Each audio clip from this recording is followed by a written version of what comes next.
इस वीडियो में हम विश्व के स्थानीय पवनों के बारे में पढ़ने वाले हैं। जैसा कि आप जानते हैं, कुछ पवनें शुष्क होती हैं तथा कुछ पवनें ठंडी होती हैं और इनका अलग अलग जगह नाम अलग अलग होता है। तो आइए हम मैप के सहारे से कुछ पवनों के नाम और उनके स्थान को पढ़ते हैं। तो जैसा पहला है काराबूरॉन। ये काराबूरॉन यह ग्रीष्म के प्रारंभ में तारिम बेसिन में चलने वाली गर्म एवं शुष्क हवा है। तो आप जैसे देख सकते हैं यहाँ पे काराब्यूरॉन यह ग्रीष्म के प्रारंभ में तामिर बेसिन से चलने वाली गर्म एवं शुष्क हवा है। इसके बाद आप चिनूक के बारे में आपने बहुत सुना होगा। चिनूक यहाँ आप देख सकते हैं, यह चिनूक का क्षेत्र है। चिनूक पर्वत ढाल के सहारे चलने वाली गर्म एवं शुष्क हवा है। तो चिनूक कैसी हवा है? गर्म एवं शुष्क हवा है, जो कि कहाँ चलती है? तो संयुक्त राज्य अमेरिका में चलती है। इस हवा का औसत तापक्रम लगभग 40 डिग्री फ़ारेनहाइट होता है और इसके चलने से वहाँ गर्मी क्या हो जाती है? काफ़ी बढ़ जाती है और वहाँ के बर्फ़ क्या होने लगते हैं? पिघलना शुरू हो जाते हैं। इस कारण से इसे हिमभक्षी भी कहा जाता है। तो चिनूक पवन आप देख सकते हैं कि ये गर्म एवं शुष्क हवा है, जो कि संयुक्त राज्य अमेरिका में चलती है। इसके बाद है नॉर्वेस्ट, जो न्यूजीलैंड में उच्च पर्वतों से उतरने वाली गर्म एवं शुष्क धूल भरी हवा है। इसके बाद है नॉर्दर्न, यह टेक्सास राज्य संयुक्त राज्य अमेरिका में चलने वाले शुष्क तथा शीतल हवा है। तो नॉर्दर्न का आप क्षेत्र देख सकते हैं, यह है नॉर्दर्न, जो कि क्या है? संयुक्त राज्य में अमेरिका में चलने वाली शुष्क तथा शीतल हवा है। इसके बाद है नोवाडोज, यह दक्षिणी अमेरिका, नोवाडोज आप देख सकते हैं, यह दक्षिणी अमेरिका का क्षेत्र है। यह दक्षिणी अमेरिका में कैंडीज पर्वतीय क्षेत्र से इक्वाडोर की उच्च घाटियों में नियमित रूप से प्रवाहित होने वाली हवा है। तो ये दक्षिणी अमेरिका के एंडीज पर्वत से चलती है और इक्वाडोर की उच्च घाटियों में नियमित रूप से प्रवाहित होती है, जो एक एनाबेटिक हवा है। यह पर्वतीय वायु रात्रि विकिरण बर्फ के संपर्क में ठंडी हो जाने के कारण ढालों के नीचे की ओर प्रवाहित होती है। तो यह एक पर्वतीय वायु है, जो कि रात के समय बर्फ के संपर्क में आती है और क्या हो जाती है? ठंडी हो जाती है और नीचे की ओर प्रवाहित होती है। इसके बाद है पैम्परो, यह अर्जेंटीना तथा यूरुग्वे के पंपास क्षेत्र में चलने वाली रेखीय प्रचंड वायु है। पैम्परो आप देख सकते हैं, यहाँ है पैम्परो, जो कि दक्षिण अमेरिका में चलने वाली वायु है। तो यह अर्जेंटीना तथा यूरुग्वे के पंपास क्षेत्र में चलने वाली प्रचंड वायु है। तो आप देख सकते हैं इसका क्षेत्र यहाँ पे है। इसके बाद है पोनेंटी, या भूमध्य सागरीय क्षेत्रों विशेषकर कॉर्सिको तथा भूमध्य सागरीय फ्रांस में चलने वाली शुष्क तथा ठंडी धारा है। तो मैं आपको दिखा देता हूँ इसका क्षेत्र। तो आप देख सकते हैं यह भूमध्य सागरीय क्षेत्र है। तो पोनेंटी कहाँ चलता है? यह भूमध्य सागरीय क्षेत्रों विशेषकर कॉर्सिको तट तथा भूमध्य सागरीय फ्रांस में चलने वाली शुष्क तथा ठंडी धारा है। इसके बाद है फॉन। आप फॉन का एरिया देख सकते हैं, यहाँ है फॉन।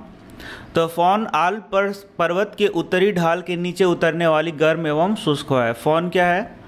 यह आल्प्स पर्वत के उत्तरी ढाल से नीचे उतरने वाली गर्म एवं शुष्क हवा है। इसका सर्वाधिक प्रभाव स्विट्जरलैंड में होता है। तो आप देख सकते हैं यहाँ फॉन का ये एरिया है। इसके बाद है फ्राइजेम। फ्राइजेम ब्राज़ील के उष्णकटिबंधीय कैम्पोज क्षेत्र में प्रति चक्रवात उत्पन्न तो यह कैम्पोज क्षेत्र में उत्पन्न होती है। जो क्यों उत्पन्न होती है? तो प्रति चक्रवात के कारण उत्पन्न होती है और यह तीव्र शीत लहर है। यह कैसी लहर है? यह कैसी पवन है? शीत लहर है, जो मई या जून के महीनों में प्रवाहित होकर इस क्षेत्र के तापमान को 10 डिग्री सेंटीग्रेड तक घटा देती है। तो जैसा आपने देखा, यह ब्राज़ील के उष्णकटिबंधीय कैम्पोज क्षेत्र में विकसित होती है, जो कि क्यों उत्पन्न होती है? तो प्रति चक्रवात के कारण उत्पन्न होती है तथा यहाँ के टेम्परेचर को क्या करती है? काफ़ी घटा देती है। तो यह फ्राइजेम, ये देख सकते हैं, यह है ब्राज़ील का एरिया जहाँ पर यह उत्पन्न होती है। इसके बाद है बरगस, यह दक्षिणी अफ्रीका में जाड़े में चलने वाली गर्म हवा है। तो जैसा आप देख रहे हैं यहाँ पे, यह है दक्षिणी अफ्रीका और यहाँ यह पवन का स्थान है जहाँ पर ये चलती है। तो यह दक्षिणी अफ्रीका में जाड़े में चलने वाली गर्म हवा है। तो ये बरगस कैसी हवा है? गर्म हवा है, जो कि दक्षिण अफ्रीका में चलती है। और कब चलती है? तो जाड़े के समय में चलती है। इसके बाद है बाग्यो। फिलीपींस द्वीप समूह में आने वाले उष्णकटिबंधीय चक्रवातों को बाग्यो के नाम से जाना जाता है। तो यह फिलीपींस में उत्पन्न होती है और ये उष्णकटिबंधीय चक्रवातों के को हम लोग क्या कहते हैं? बाग्यो कहते हैं। जो फिलीपींस द्वीप समूह है वहाँ पे जो उष्णकटिबंधीय चक्रवात आते हैं उनको किस नाम से जाना जाता है? तो बाग्यो के नाम से जाना जाता है। इसके बाद है बोरा। क्रोएशिया में बोरा यूगोस्लाविया के एड्रियाटिक तट पर चलने वाली ठंडी हवा है। तो आप देख सकते हैं यहाँ बोरा का क्षेत्र, ये बोरा का जो क्षेत्र है वह ठंडी हवा है और साथ में यह क्रोएशिया में यूगोस्लाविया के एड्रियाटिक तट पर चलती है। इसके बाद है ब्रिक फिल्डर। ये ब्रिक फिल्डर यहाँ देख सकते हैं आप, ये है ऑस्ट्रेलिया। तो ब्रिक फिल्डर ऑस्ट्रेलिया के विक्टोरिया राज्य में चलने वाली गर्म एवं शुष्क हवा है। तो ब्रिक फिल्डर कैसा है, कैसी हवा है? तो ये गर्म एवं शुष्क हवा है जो कि ऑस्ट्रेलिया में चलती है, वहाँ के विक्टोरिया राज्य में चलती है। इसके बाद है मिस्ट्रल। यह रोन घाटी फ्रांस में जाड़े में चलने वाली ठंडी हवा है। ये है मिस्ट्रल, यहाँ पे आप देख सकते हैं मिस्ट्रल। तो यह रोन घाटी फ्रांस में जाड़े में चलने वाली ठंडी हवा है। अब आइए कुछ और नामों को हम लोग देख लेते हैं। जैसे यह है मैस्ट्रो। ये भूमध्य सागरीय क्षेत्र के मध्यवर्ती भागों में चलने वाली उत्तरी पश्चिमी हवा है। तो यह भूमध्य सागरीय क्षेत्र में उत्पन्न होती है। इसका नाम क्या है? मैस्ट्रो। आप देख सकते हैं यहाँ पे ये भूमध्य सागरीय क्षेत्र है जो कि मैंने आपको बताया था। इसके बाद है लू। तो लू के बारे में आप भली भांति परिचित है। यह उत्तर भारत में गर्मियों में उत्तर पूर्वी तथा पश्चिम से पूर्व दिशा की ओर चलने वाली प्रचंड उष्ण तथा शुष्क हवा है। इसे हम लू के नाम से जानते हैं और प्रतिवर्ष कई लोगों की इससे मृत्यु भी होती है। इसके बाद है श्यामल। यह मेसोपोटामिया, इराक तथा फारस की खाड़ी में चलने वाली गर्म तथा शुष्क उत्तर पूर्वी हवा है। यह है श्यामल, जो कि कहाँ चलती है? तो फारस की खाड़ी में, मेसोपोटामिया, इराक तथा फारस की खाड़ी में चलती है। कैसी हवा है? तो ये गर्म तथा शुष्क हवा है। इसके बाद आता है शांटा आना।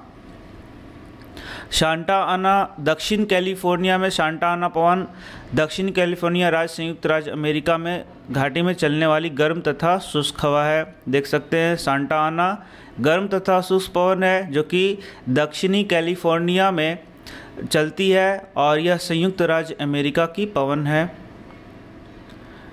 कुछ और नाम मैं बताता हूँ आपको। यह है सिराको। आप देख सकते हैं यहाँ सिराको, और यह है सिराको का क्षेत्र। आप देख सकते हैं यहाँ पे सिराको का प्रवाह यह सहारा मरुस्थल में भूमध्य सागर की ओर चलने वाली गर्म हवा है। कहाँ चलती है? सहारा मरुस्थल में। सिराको का आप यह क्षेत्र देख सकते हैं। यह अफ्रीका है जहाँ पे सहारा मरुस्थल है, वहीं पर यह सिराको चलती है जो कि भूमध्य सागर की ओर चलती है। तो अफ्रीका में क्या है? सहारा मरुस्थल, वहीं से सिराको चलती है जो कि किधर चलती है? तो भूमध्य सागर की ओर चलती है।